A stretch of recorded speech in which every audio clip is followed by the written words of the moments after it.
Falenderimet kulmore qofshin për Allahun subhanahu wa ta'ala. Atë e falenderojmë dhe vetëm prej Tij ndihmë dhe falje kërkojmë. Te ka i mbështetemi gjithmonë për vejset dhe veprat tona të liga. Të nderuar xhamatlin besimtar, s'pari ju kërkojmë falje për këtë lloj çrregullimi të mikrofonave. E dyta, në këtë hutbë të xhumas me lejen e Allahut subhanahu wa ta'ala, do të flasim për serin që kemi filluar në hutbën e kaluar e që ishte për artin e mirësjelljes. Dhe spjeguam para jush se çka është arti i mirësjelljes dhe mirësjellja me Allahun subhanahu wa ta'ala, krijuesin e kësaj gjësie. Kurse sot me lejen e Zotit do të vazhdojmë për të spjeguar për artin e mirësjelljes me Muhammed Mustafa sallallahu alaihi wasallam. Për ta ditur gjithne se sa e dojmë pejgamberin alayhis salam. Për ta ditur gjithne se sa e pasojmë Muhammedin sallallahu alaihi wasallam. Për ta ditur gjithne sa jemi duke shkuar rrugës së Tij, atëherë karshiti duhet ta ndjekim çdo obligim që ka ardhur me të pejgamberi sallallahu alaihi wasallam. Andaj për ta ditur nivelin ton, karshi pasimit pejgamberit alayhis salam, duhet ta dim se sa ne i zbatojmë urdhrat e pejgamberit sallallahu alaihi wasallam. Andaj Muhamedi alayhis salam prej cilësive të tjera se është njeri i vdekshëm. Është njeri i vdekshëm dhe Allah tha për të innaka mayitun wa innahum mayitun. Ti Muhammed je i vdekshëm, por edhe ata që janë pas teje, para teje janë të vdekshëm. Mirë po, a mund të jemi ne të mirësjellshëm me pejgamberin alayhis salam edhe pas vdekjes së tij? Po. Me çfarë kushtesh? Kanë cekur dietarët obligime që nëse ne i zbatojmë ato obligime, ne jemi pasues dhe jemi të mirësjellshëm me pejgamberin sallallahu alaihi wasallam. E para prej tyre, mirësjellja jone me Muhammedin alayhis salam është kur ne besojmë fuqishëm dhe me një bindje të plotë se Muhammed Mustafa sallallahu alaihi wasallam është i dërguar i Allahut azza wa jall. Erdhi për të nxjerrur njerëzit nga errësira në dritë dhe është vula e profetëve. Dhe erdhi me një din dhe me një shariat që është i plot dhe cilësitë e Muhamedit alayhis salam janë të plota. Për këtë arsye Allah azza wa jalla na than Kur'an famlar: Ya ayyuhalladhina amanu aminu billahi wa rasulih wal kitabil ladhi nazzala min qabl والكتاب الذي نزل على رسوله والكتاب الذي أنزل من قبل. فالله عز وجل o ju të cilët keni besuar, besoni në Allahun azza wa jall dhe në të dërguarin e Tij dhe në librin që i ka zbritur Muhammedit alayhis salam, Kur'anin, dhe në librat që kanë zbritur më herët. A thua vallë, shtrohet pyetja, pse Allahu azza wa jall në këtë ajet kuranor po na dyfishon besimin, tha o ju cilët keni besuar, besoni.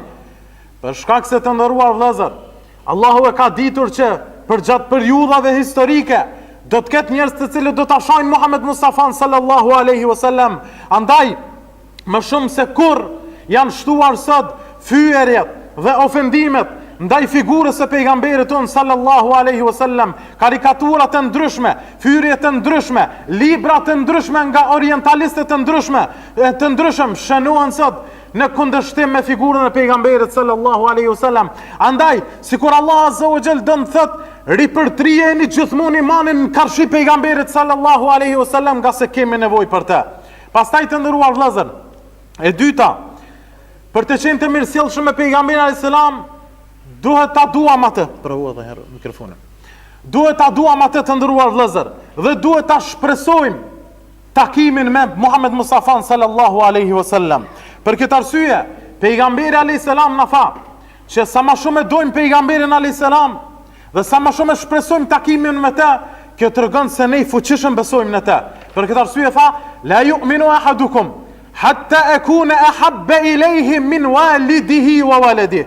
Tha nuk ka besuar askush prej jush, përderisa mos të më doj mua më shumë se sa familjen e tij. Andaj, dashuria ndaj pejgamberit alayhis salam më së miri shpjegohet nga shokët e tij.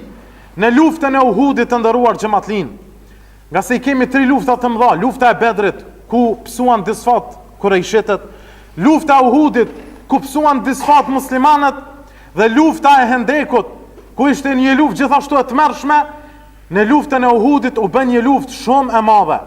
Një luftë ku muslimanët pësuan disfat duke mos e ndëgjuar dhe mos e respektuar urdhrin e pejgamberit alayhis salam.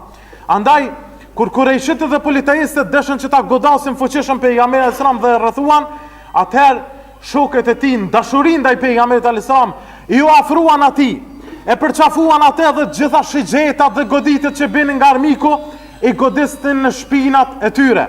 Për këtë arsye transmetuar për Talha ibn Ubaydillah, që i morën mbi 100 goditje nga shtizat, vetëm që ta mbronte Muhammed Mustafa sallallahu alaihi wasallam. Andaj kjo të nderuar vëllezër është dashuria vërtet ndaj pejgamberit alayhis salam. E treta, mirësilla ndaj Muhammedit alayhis salam nën kupton që ne duhet të pajisemi me moralin e tij, e mos jemi prej atyre që pretendojmë me fjalë se pasojmë pejgamberin alayhis salam. Pasimi pejgamberit alayhis salam don vepra jo musliman, e nuk don fjalë. Dhe suneti pejgamberit alayhis salam nuk është kompani private që ta privatizojmë dhe themi se vetëm ne jemi pasues të sunetit, e ata të tjerët nuk janë pasues të sunetit. Pasimi sunetit ka ligje, ka rregulla, ka dije, e mas pakti ka fjalë. Për këtë arsye, mshira, respekti, puna, të cilën ne e bëjmë, dëshmon mas mirë se ne e pasojmë pejgamberin sallallahu alaihi wasallam. Zimi herët në mëngjes për ta kërkuar dijen dhe për ta lexuar Kur'anin është njëra prej pasimeve më të mëdha të pejgamberit alayhis salam që asnjë prej neve nuk e bëjmë. Falja namazit duha është njëra prej pasimeve më të mëdha të pejgamberit alayhis salam që kur nuk e ka lënë asnjëherë prej neve nuk e bëjmë. Gjithashtu falja të gjitha namazeve sunete ditore, agjerimi 3 ditëve të bardha, dita e hënë, dita e ejtë, janë vetëm njëra prej disa veprave që një pjesë e madhe e muslimanëve neglizhojnë, ndonë se me gjyksat e tyre ngritën se ata pasojnë sunetin e pejgamberit sallallahu alaihi wasallam. Andaj kemi shumë vepra që duhet ta dëshmojmë se ne me të vërtetë dojmë Muhammedin alaihi salam. Gjithashtu të nderuar vëllezër, për të pajisur me moralin e pejgamberit alayhis salam dhe për dëshmuar që ne dojmë fuqishëm atë dhe jemi të mirësjellshëm me të, shikojeni në ngjarje. Në kohën e pejgamberit alayhis salam hyn një person në xhami dhe fillon që të urinon Allahu ju nderoft. Shokët e tij të mbllëfosur, të ngutshëm, duke mos e kuptuar islamin në formën e drejtë dhe të saktë, që muslimani duhet të jetë i qetë, që muslimani duhet të arsyetoj, e kështu me radhë, dëshën që ta rrehnin atë person. Mirë po pejgamberi sa më tha ndalno. Lene le të kryejnë urinimin e tij në xhami, Allahu ju nderoj. Dhe pasi që e përfundoi, Muhamedi alayhis salam shkoi tek ai i tha, o ti njeri, xhamia shtëpia e Zotit tha është bërë për adhurim.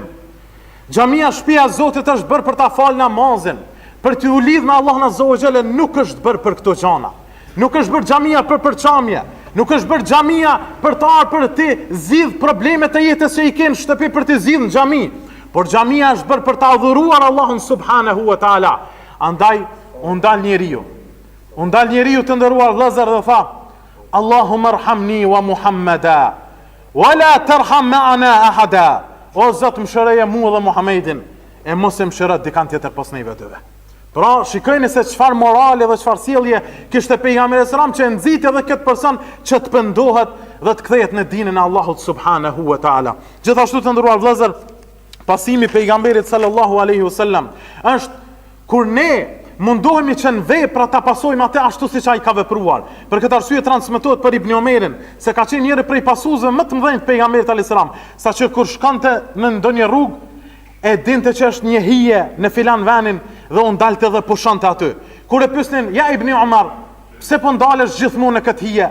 Thonte sepse këtu ka pushuar pejgamberi sallallahu alaihi wasallam. Ose në një rast tjetër, kur e shihte një ushqim që nuk e pëlqente, i thonte pse po e han ushqimin që nuk e pëlqen? Tha e ha për arsye se kanë ngrënë pejgamberin sallallahu alaihi wasallam. Pra gjithmonë ishte në pasim të pejgamberit alaihi salatu wasalam. Gjithashtu të nderuar vëllezër, prej pasimit dhe mirësjelljes ndaj pejgamberit alaihi salam është të bim selavat mbi pejgamberin alaihi salam. Dhe ne çdo ditë në çdo xhumë e themi inna Allaha wa malaikatahu yusalluna ala nabi.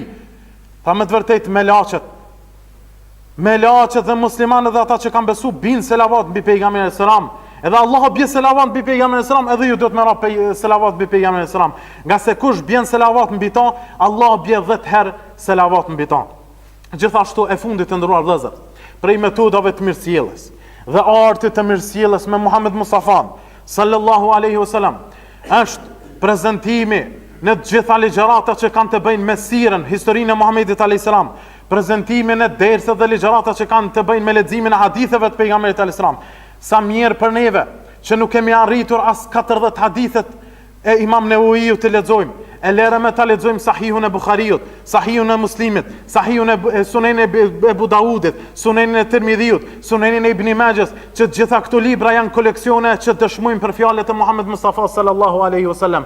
Andaj gjenerata tona të para ishin njerëz që vraponin dhe garonin në leximin dhe dëgjimin e haditheve të pejgamberit alayhis salam. Për këtë arsye kur dilte në dersën e hadithit Imam Maliku, atëri i veshte rrobat e bukura, u parfymoste, e vendoste kapuçin e tij të hoxhës dhe dilte pastaj thonte vazhdoni lexoni hadithet e pejgamberit sallallahu alaihi wasallam. Gjithashtu të nderuar vëllezër, në respekt ndaj haditheve të pejgamberit alayhis salam ishte edhe Ibn Sirini, i cili kur ishte në mezhlis gjithmonë çeshte.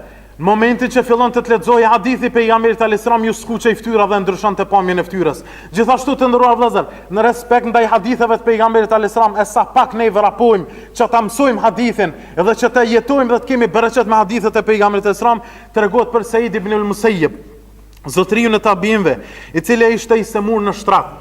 Dhe kur shkonin njerëzit thonë na trego diçka nga hadithet e pejgamberit alayhis salam, ai u zgjonte nga shtrati edhe pse ishte i semur dhe fillonte që të tregonte për hadithet e pejgamberit alayhis salam. Kur pyetej pse po vepron kështu ti i semur, thonte e urrej shumë punën që të filloj të flas për hadithet e pejgamberit alayhis salam e të jem i shtrirë. Andaj këto janë metodat të mirësjelljes që duhet i kemi karshi Muhammed Mustafa sallallahu alaihi wasallam. Andaj ajo që kanë nevojitet neve fjala. Ajo që kanë nevojitet është nxitimi për të vepruar mirë të nderuar vëllezër, e jo për t'u lavdruar para të tjerëve. E lutim Allahun subhanahu wa taala, me emrat e tij të bukur dhe me cilësitë e tij të larta, që të na bëj prej atyre që jemi të mirësjellshëm me Muhammed Mustafa sallallahu alaihi wasallam, sipas Kuranit dhe sipas Sunetit, por sipas metodologjisë saktë të kuptimit të Kuranit dhe Sunetit, e jo sipas metodologjisë të atyre të cilët e këshpërdorin Kuranin dhe Sunetin. E lutim Allahun azza wa jall që Allahu të na bëj të sinqert në fjalët dhe në veprat tona. E lutim Allahun që qysh na ka bashkuar në xhennet, në këtë vend na bashkojnë në xhennetul firdaus. Aqulu qawli hadha wa sami'tu wa astaghfirullah li wa lakum.